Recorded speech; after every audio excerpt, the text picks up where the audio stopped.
बच्चों हम लोग बोर्ड में आए हुए क्वेश्चन सॉल्व कर रहे थे 2010 के बाद वाले। तो देखिए चैप्टर 3 का अपने पास में क्वेश्चन है, तो पढ़िए जरा।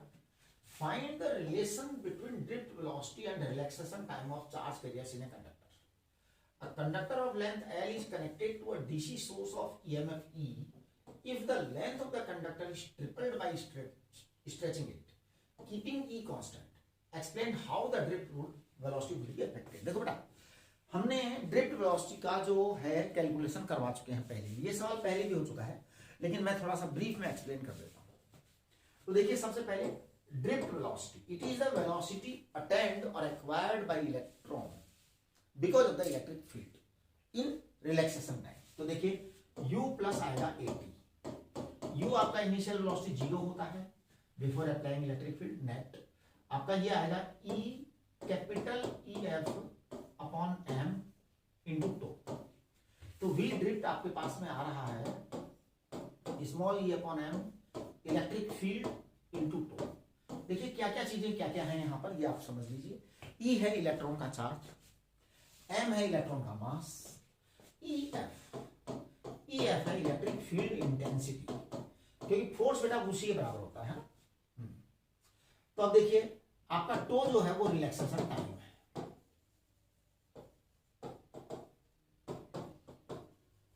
तो जो है रिलैक्सेशन टाइम है। अब आप ध्यान दीजिए, जब ये रिलैक्सेशन टाइम है तो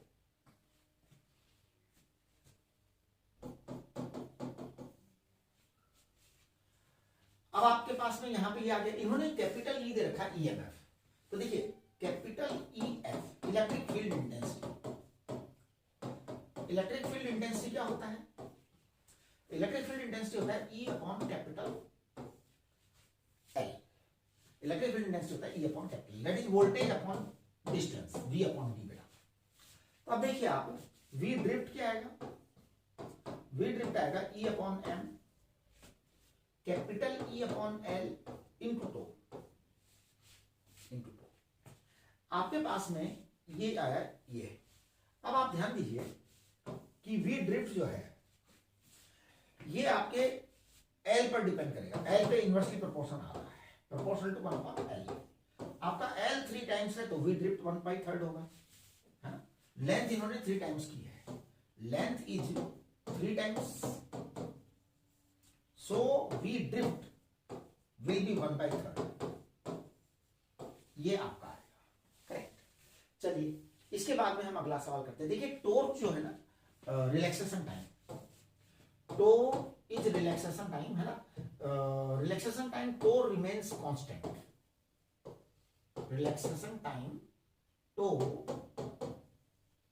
is constant for a given temperature, is constant for a given fixed temperature.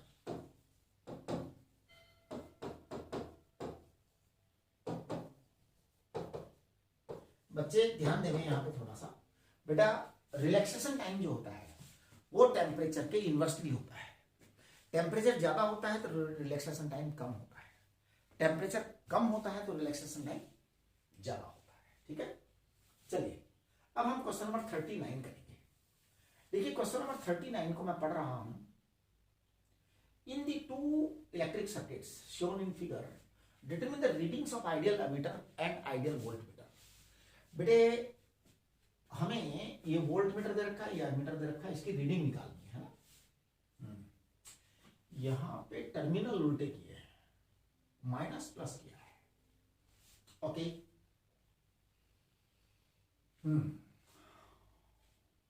देखिए फिगर ए जो है ना, इसके अंदर ये माइनस टर्मिनल क्या है, ये प्लस टर्मिनल क्या है, ये +6 है, ये +9 है, तो गड़बड़ है। नहीं, it should not be like this. देखो बेटा इसमें आपको क्या करना है, फिगर ए के अंदर मेरे को लग रहा है गड़बड़ बना हुआ है, ये फिगर शायद गलत है। इसमें 9 वोल्ट को उल्टा करवा बैटरी को, तभी सवाल सॉल्व हो पाएगा, है ना। क्योंकि बैटरी का जो वोल्टेज के टर्मिनल इन्होंने उल्टे किया ना, वो तो क्वेश्चन मेकर ने इंटेंशनली किए। बैटरी का मेरे को लग रहा है कहीं टाइपिंग मिस्टेक है। तो अपन एक काम करते हैं, इसको करेक्शन कर देते हैं। देखो फिगर ए का मैं डायग्राम बना रहा हूं, corrected diagram. I feel this diagram is wrong, है ना। तो हो सकता है वो टाइपिस्ट के अंदर कोई मिस्टेक हो, ये आपका 1 था और ये आपका 6 वोल्ट है। ये मैं 9 वोल्ट के टर्मिनल उल्टे कर रहा हूं, आप देखिए, बस इतना सा कनेक्शन किया मैंने। 9 वोल्ट, यहाँ पे 1 ओम रहने दो चुपचाप, और ये आपका इस तरह से हो गया, ठीक है ना। यहाँ इन्होंने एमीटर लगाया है, यहाँ पे वोल्ट मीटर लगाया है, कोई नहीं। अब हम इस सवाल को कर देंगे। तो देखिए, सबसे पहले हम जरा करंट की बात कर रहे हैं। करंट बराबर बेटा ये 9 है और ये 6 है, तो आप देखेंगे कि ये सीरीज के अंदर है, तो 9 + 6 और 1 + 1 2, तो ये मेरे को लगता है 15/2 बराबर 7.5 एम्पियर आ जाएगा करंट, ठीक है। वोल्टेज जो है, टर्मिनल वोल्टेज आपके पास में आएगा, हमेशा टर्मिनल वोल्टेज ही नापता है, ये ध्यान रखिए। सेल के टर्मिनल्स पर जब वोल्टमीटर को लगाया जाता है तो हमेशा टर्मिनल वोल्टेज ही नापा जाता है। अब देखिए, ई आपका कितना है, ई आपका है यहाँ पर 6 माइनस आई कितना है 7.5 इंटू 1, ये -1.5 वोल्ट आएगा इसका। तो दिस इज योर आंसर। देखिए, दो आंसर आपके आ चुके हैं। पहला एमीटर का आंसर आ चुका है, तो ये वाला जो एमीटर है ये 7.5 एम्पियर नापेगा, ये वाला जो सेल है ये -1.5 वोल्ट नापेगा, करेक्ट। चलिए, तो ये आपका टर्मिनल वोल्टेज आ गया। अब अपन फिगर बी की बात करते हैं। Figure B seems to be correct. Figure B में मेरे को कोई गलती नजर नहीं आ रही है, तो मैं इसको सॉल्व कर देता हूं। फिगर बी आपका एकदम ठीक है। +9 और +6 जो है पॉजिटिव टर्मिनल एक दूसरे के साथ अटैच्ड है, यानी कि करंट फ्लो का एक दूसरे का अपोज कर रहे हैं। फिगर बी में देखिए आप क्या होने वाला है। फिगर बी में बेटा आई बराबर आएगा 9 - 6 अपॉन 1 + 1, यानी कि 3/2 एम्पियर, यानी 1.5 एम्पियर। एक आंसर आपका आ चुका है, ये आपका फर्स्ट आंसर है। सेकेंड आंसर टर्मिनल वोल्टेज आएगा। टर्मिनल वोल्टेज होता है E - IR। E है आपका 6 माइनस I है 1.5, R है 1। I think this will come 4.5 volt, है ना। हाँ जी, करेक्ट। तो ये आपका सवाल हो गया। क्वेश्चन नंबर 40 देखिए। क्वेश्चन नंबर 40 है, deduce the relation between current I flowing through a conductor and drift velocity D। बेटा देखो, ये वाला जो रिलेशन है 40 का, ये हम बहुत बार कर चुके हैं, दोबारा नहीं करना चाहते। अब इसका जो रिलेशन है ये I = NEAVD, ये हम डेराइव कर चुके हैं पिछले लेक्चर्स में।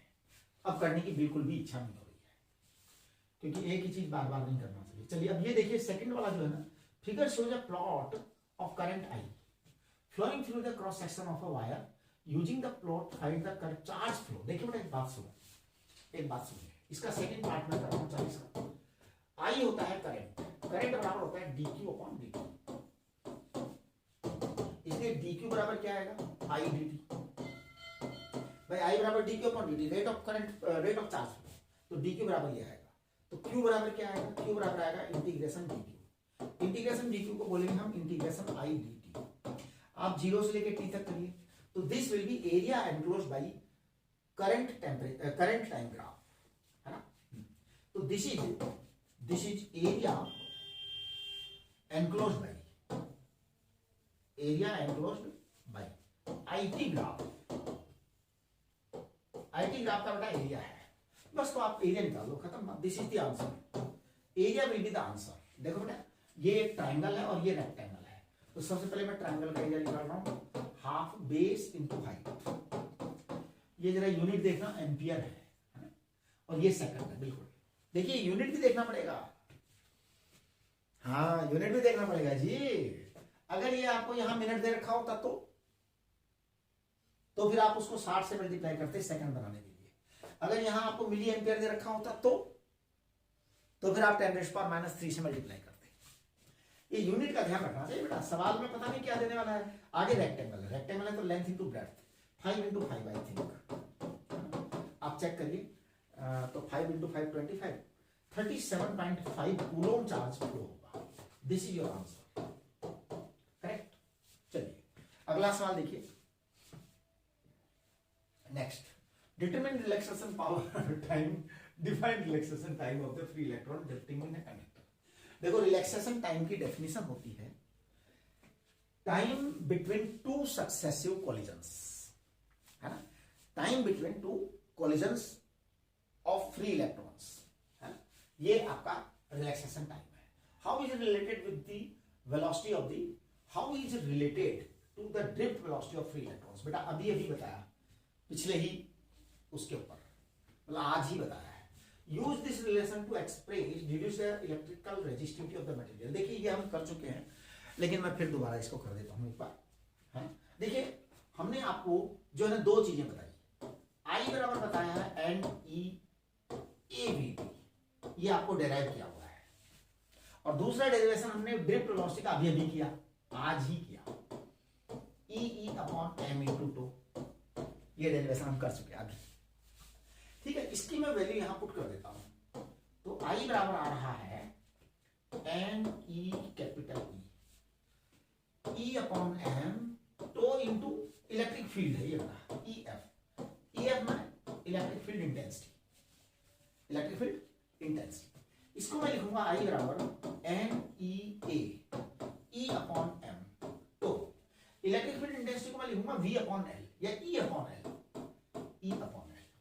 है ना, ई को कहेंगे ईएमएफ या वी अपॉन एल लिख दो, एक ही बात है ना, voltage upon length, voltage upon length, right. तो अब देखिए हमें चाहिए रेजिस्टिविटी, इन्होंने रेजिस्टिविटी की बात करी, तो मैं क्या कर रहा हूं, आई अपॉन वी लिख देता हूं, आई अपॉन वी करते ही मैं लिखूंगा N E square tau upon M, check करिए, N E square tau upon M और ए अपॉन कैपिटल एल, ये 1 अपॉन आर है, ये 1 अपॉन आर है, 1 अपॉन आर है तो क्या हो गया, आर है तो M N E square tau, N E square tau, R की वैल्यू चाहिए ना,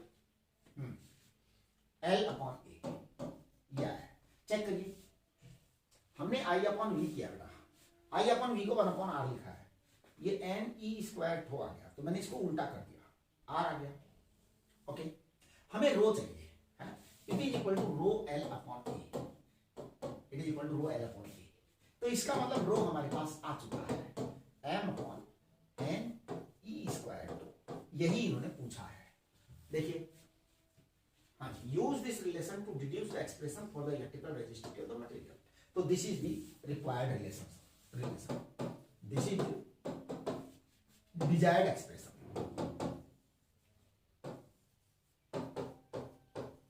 this is the desired answer, right. चलिए आगे 42, derive the relation between current density J and potential difference V across a conductor carrying current carrying conductor length L, area of cross section A and the number density of correct। देखिए ये हम कर सकते हैं बड़े आराम से, बड़े ही आराम से करेंगे, वही चीज है जो अभी अभी कर रहे थे, है ना, बस अब हमको इसको थोड़ा सा चेंज करना है करंट डेंसिटी के फॉर्म में। देखिए हमने अभी भी किया 42, सबसे पहले तो आपको आई बराबर N E A V D, ये हमने डेराइव कर रखा है।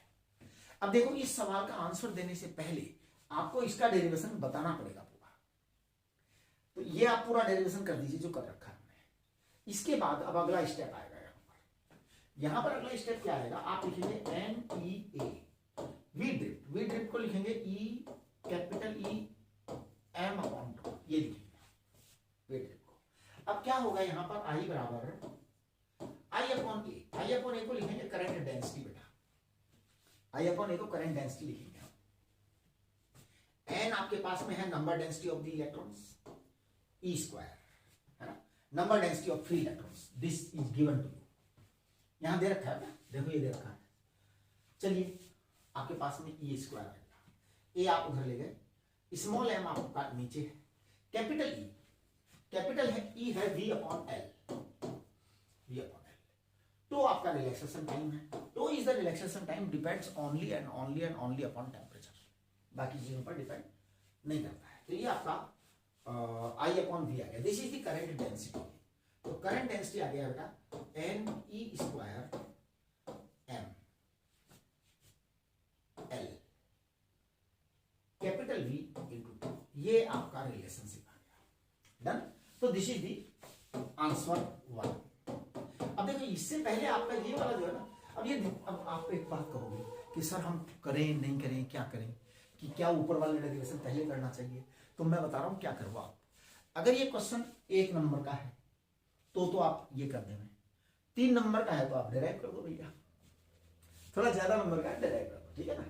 चलिए आगे देखते हैं अपन क्वेश्चन नंबर 2, 42 का। Estimate the average drift speed of conduction electron in copper wire. बेटा ये सवाल मैं बिल्कुल भी नहीं कराना चाहता, क्योंकि इस तरह के सवाल हम बहुत कर चुके हैं। देखिए आप सीधा सीधा कर दीजिए। आई आपको दे रखा है, नंबर डेंसिटी आपको दे रखा है, इलेक्ट्रॉन का चार्ज 1.6 × 10⁻⁻19 होता है, ए क्रॉस सेक्शन एरिया दे रखा है, और NEA V ड्रिफ्ट। आपको क्या चाहिए, ड्रिफ्ट वेलोसिटी कैलकुलेट करनी है। आई दे रखा है तो आप ड्रिफ्ट वेलोसिटी बड़े आराम से कैलकुलेट कर सकते हैं, इसमें मेरी कोई जरूरत ही नहीं है। बस this will be your answer, right. अब हम क्वेश्चन नंबर 43 करते हैं। देखिए क्वेश्चन नंबर 43 मैं कर रहा हूं। A network of resistor is connected to a 16 volt battery. Okay. Internal essence 1 ohm is shown. Compute the equivalent resistance of the network. बिल्कुल निकाल देते हैं हम। It is very easy. It is very easy. देखो बेटा equivalent resistance निकालने के लिए सबसे पहले ये 4 ओम और 4 ओम क्या है, पैरेलल में है। ये 12 ओम और 6 ओम क्या है, पैरेलल में है। ये 1 ओम सीरीज में है, ये 1 ओम सीरीज में है, ठीक है। तो आप सबसे पहले RAB निकालें। क्वेश्चन नंबर 43 का आंसर करते हैं, आप क्या करेंगे, RAB it is equal to R1 R2 upon R1 plus R2, क्योंकि आप पैरेलल में बात कर रहे हैं ना। पैरेलल का रूल लगाइए, पैरेलल का रूल लगाइए, तो कितना आ जाएगा, 4 4 से 16 अपॉन 8, यानी कि 2 ओम, राइट। RAB। इसके बाद में हम बात करेंगे RCD। R1 R2 upon R1 plus R2, यह है 12 इंटू 6 अपॉन 6 प्लस 12, तो it will come around 4 ohm, correct. Yes. अब आप देखिए आपके पास में टोटल रेजिस्टेंस आ जाएगा, total resistance 1 plus 1 plus 2 plus 4, है ना बेटा। ये दोनों मिलकर के देखो, ये वाले दोनों मिलकर के 2 हो गए, ये वाले दोनों मिलकर के क्या हो गए, 4 हो गए, और ये वाले दोनों मिलकर के 2 हो गए, कुल मिलाकर के ये 8 हो गए, 8 हो 8। तो ये जो है इसके अंदर आई इक्वल टू क्या है, I equal to V upon R total है। तो V कितना है, 16 अपॉन 8, तो 2 एम्पियर है, 2 एम्पियर है, 16 और 8 2 ampere, correct. Obtain the voltage drop VAB and VCD। चलिए सेकंड, तो हम जरा इसका सेकंड का काम करते हैं। VAB और VCD में तो करंट आ जाएगा। अच्छा आपके पास में करंट भी आ गया, हाँ सही है, तो करंट आ गया बेटा। तो देखो अब VAB अपने आप ही आ गया, क्योंकि VAB बराबर आएगा करंट I इंटू RAB। आपका I आ चुका है 2 एम्पियर, RAB है आपका 2, इसका मतलब 4 वोल्ट आ गया आपका। BC आ जाएगा आपका, I आ रखा है 2 और R दे रखा है 4, तो 8 वोल्ट आ जाएगा। This will be your answer, right. चलिए ये दोनों हो गए। हम जरा क्वेश्चन नंबर आगे बढ़ते हैं। Calculate the question number this 44। Calculate the steady current through 2 ohm resistor. कहाँ है ये 2 ओम, यहां पर है भैया, यहां पर है, ठीक है। ये तो बड़ा आसान सवाल हो गया। देखो सबसे पहले मैं इस फिगर के अंदर से ये कैपेसिटर जहां लगा हुआ है ना, कैपेसिटर, इसको उठा के बाहर कर देता हूं। इसको उठा के बाहर क्यों कर देते हैं, क्योंकि कैपेसिटर में कोई करंट फ्लो होता ही नहीं है, इसलिए पूरी की पूरी आर्म ही वेस्ट है, वेस्ट है। अब देखो मैं यहां पे डायग्राम बना रहा हूं 2 ओम का और 3 ओम का, 2 and 3, करेक्ट। और ये 6 है बेटा, और ये 2.8 दे रखा है। मुझे है ना 2 ओम के अंदर करंट निकालना है, तो देखिए मैं निकाल रहा हूं। सबसे पहले मैं इन दोनों का जो है ना रेजिस्टेंस निकाल देता हूं। तो देखिए RAB this point is B, this point is A, R A B. R A B बराबर आएगा 2 इंटू 3 अपॉन 2 प्लस 3, यानी कि 6 अपॉन 5 यानी 1.2 ओम आएगा, 1.2 ओम आएगा। सर्किट का आर टोटल देखिए जरा, आर टोटल है 2.8 प्लस 1.2 यानी कि कितना आ गया 2.8 1.2 4 ओम, 4 ओम आ चुका है, 4 ओम आपके पास आ चुका है। तो करंट आ जाएगा टोटल करंट आ गया है आपके पास में E अपॉन आर, ई है 6 और आर है 4 यानी 1.5 एम्पियर का करंट आ गया। 1.5 एम्पियर का करंट यहां से फ्लो होगा आपका। जब 1.5 एम्पियर का करंट यहां से फ्लो होगा ना, तो देखिए क्या होने जा रहा है। अब यहां करंट का डिवीजन होगा, 2 ओम में करंट ज्यादा आएगा, 3 ओम में करंट कम आएगा। मैं अगर इस करंट को 1 कह दूं और इसको 2 कह दूं, तो देखिए क्या होने जा रहा है। होने ये जा रहा है कि हम कहेंगे I बराबर I1 प्लस I2, ये बराबर है 1.5, करेक्ट। और I1 अपॉन I2 बराबर होता है R2 upon R1। I is inversely proportional to 1 upon R, तो R2 अपॉन R1। R2 है बेटा 3 और ये है 2, तो इसका मतलब ये हो गया ये 3/2 है। अब सोचिए ये 1.5 टोटल करंट है, ऊपर का हिस्सा 3 नीचे का हिस्सा 2 है। तो एक काम करो, 1.5 में 5 का भाग लगा दो, 0.3 आ गया, 0.3 को इधर मल्टीप्लाई कर दीजिए तो ये आएगा 0.9 अपॉन 0.6। इसका मतलब ये हुआ कि I1 आपका 0.9 एम्पियर हो गया, जो कि आपका आंसर है। तो this is your answer, correct, this is your answer. ये आपका 0.9 एम्पियर आंसर है इसका, correct. Derive an expression for the drift velocity of electrons and hence deduce, बेटा ये कर चुके हैं, अब ये भी किया था, राइट। अब देखिए यहां पे ओम्स लॉ के डिड्यूस करने की बात कर रहे हैं, तो इट इज वेरी इजी।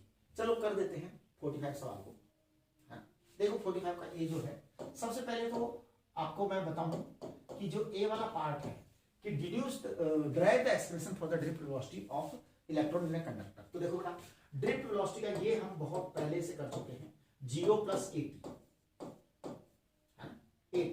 तो ए है आपका E upon M into tau, correct. ये ड्रिफ्ट वेलोसिटी है। हमने इस ड्रिफ्ट वेलोसिटी को डिराइव कर दिया, इसके बाद हमने करंट को भी डिराइव कर दिया है, N E A V D. अब देखो वी डी की वैल्यू हमें रखनी है क्योंकि हमें ओम्स लॉ चाहिए, हमें क्या चाहिए, ओम्स लॉ चाहिए। तो N E A V drift E upon N into tau, ठीक है। ई को लिखेंगे हम इलेक्ट्रिक फील्ड इंटेंसिटी, इसको हम वी अपॉन एल लिखेंगे। जब हम इसको वी अपॉन एल लिखेंगे तो क्या होगा, आई बराबर आएगा N E square A upon M, capital E upon L into tau, capital V upon L into tau, correct. ये आ गया। अब ये I upon V N E square A upon M into tau, जरा आप check कर लीजिए start से 1 बाय 1। ये आपका वी ड्रिफ्ट था बेटा, वी ड्रिफ्ट की वैल्यू हमने लिखी है, इलेक्ट्रिक फील्ड इंटेंसिटी हमने वी अपॉन एल लिखा है और ये लिख दिया है। आप जरा देखिए आई अपॉन वी आ गया है, एन ई स्क्वायर ए आ गया है, एम आ गया है, टू आ गया, करेक्ट। आई अपॉन वी को हम लिख देंगे 1 अपॉन आर, यहां पर एल भी तो आएगा ना, 1 अपॉन आर। अब आप देखेंगे कि आपके पास में है, चाहे तो आप इसको लिख सकते हैं आर बराबर वी अपॉन आई, ठीक है। तो आपका ओम्स लॉ जो है यहां भी डिड्यूस होकर के आ रहा है, आई प्रोपोर्शनल टू वी, है ना, यही तो है Ohm's law, I proportional to V. आप यहां से डायरेक्ट लिख सकते हैं, है ना, कि बाकी सब चीजें कांस्टेंट हैं, तो आई प्रोपोर्शनल टू वी आएगा। This is Ohm's law, this is Ohm's law, तो डिड्यूस हो गया ओम्स लॉ, राइट। चलिए अगला सवाल देखिए, इसी का अगला टुकड़ा है। In a wire whose cross sectional area is increasing linearly, एक वायर बेटा जिसका क्रॉस सेक्शनल एरिया इंक्रीज हो रहा है, यानी कि इस तरह का वायर है, ऐसा ऐसा वायर है, इस तरह से, है ना, इसका क्रॉस सेक्शनल एरिया धीरे धीरे करके इंक्रीज हो रहा है। जब धीरे धीरे करके क्रॉस सेक्शन एरिया इंक्रीज हो रहा है तो इसका मतलब करंट सेम होगा बेटा। सीरीज में करंट हमेशा सेम होता है। तो देखिए सबसे पहला सवाल तो इसमें ये आ जाएगा कि because wire is single so current will be same, I will be same, right. I तो हमेशा सेम होगा। करंट डेंसिटी की बात करते हैं तो देखिए सी वाला जो है ना इलेक्ट्रिक करंट, इसका आंसर आएगा same, no change. Current density की बात करते हैं, करंट डेंसिटी होता है J equal to I upon A. अब बेटा देखो आई सेम है, आपका आई सेम है, इसका मतलब J प्रोपोर्शनल टू 1 अपॉन ए है, यानी जहां एरिया कम है वहां J ज्यादा होगा, एरिया कम होगा तो J ज्यादा होगा, और जहां क्रॉस सेक्शन एरिया ज्यादा है वहां J कम होगा। इसका मतलब यहां पर J अगर मैं इसको A कह दूं और इसको B कह दूं तो J at A will be greater than J at B, ये घटना घटती है, राइट। ये आपकी करंट डेंसिटी की बात हो गई। इलेक्ट्रिक फील्ड की बात कर लेते हैं, इलेक्ट्रिक फील्ड की, और ड्रिफ्ट स्पीड की बात कर लेते हैं। देखिए ड्रिफ्ट स्पीड इलेक्ट्रिक फील्ड की बात करना बड़ा ही आसान है। आपको आई कहा सेम, तो आई क्या होता है NEAVT, क्योंकि आई सेम है, आई सेम है। तो जरा ड्रिफ्ट वेलोसिटी निकालो, ड्रिफ्ट वेलोसिटी आएगा आई अपॉन NEA।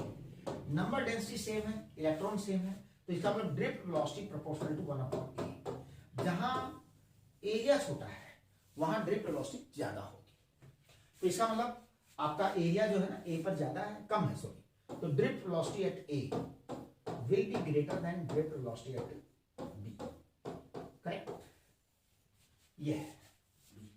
ये electric field drift velocity, correct. अब देखिए इलेक्ट्रिक फील्ड की बात कर लेते हैं हम जरा। आपका ड्रिफ्ट वेलोसिटी आ गया तो इलेक्ट्रिक फील्ड भी आ जाएगा। देखिए ड्रिफ्ट वेलोसिटी का आपका फॉर्मूला क्या था, small e upon m capital E into O. आपका जो ड्रिफ्ट वेलोसिटी है वो इलेक्ट्रिक फील्ड पर डिपेंड कर रहा है, इलेक्ट्रिक फील्ड पर डिपेंड कर रहा है, तो दोनों प्रोपोर्शन में। अब ड्रिफ्ट वेलोसिटी आपकी a पर ज्यादा है तो इलेक्ट्रिक फील्ड भी a पर ही ज्यादा होगा, तो electric field at a will be greater then electric field at, ऐसा होगा। इसको आप दूसरी तरह से भी कर सकते हैं। देखो ए पर आपका जो है ना एरिया कम है, तो एरिया कम है तो क्या हुआ है यहाँ पे, अगर आपका एरिया कम है तो निश्चित रूप से एरिया कम होने के कारण, एरिया कम होने के कारण आपका रेजिस्टेंस ज्यादा होगा। रेजिस्टेंस ज्यादा होगा तो यहाँ पे रेजिस्टेंस ज्यादा होगा, करंट सेम है। जहां रेजिस्टेंस ज्यादा है करंट सेम है वहां पोटेंशियल ड्रॉप ज्यादा होगा, जहां पोटेंशियल ड्रॉप ज्यादा होगा वहां इलेक्ट्रिक फील्ड इंटेंसिटी ज्यादा होगी, जहां इलेक्ट्रिक फील्ड इंटेंसिटी ज्यादा होगी वहां ड्रिफ्ट वेलोसिटी ज्यादा होगी, यानी कि आपका जो ये है वो ग्रेटर देन ईबी होगा, करेक्ट। इस तरह से हमारे ये जवाब आ चुके हैं। बाकी सवाल जो है अपन अगले लेक्चर में करेंगे, ठीक है। तो अभी के लिए नमस्ते, और अगले लेक्चर में हम बाकी के सवाल करेंगे।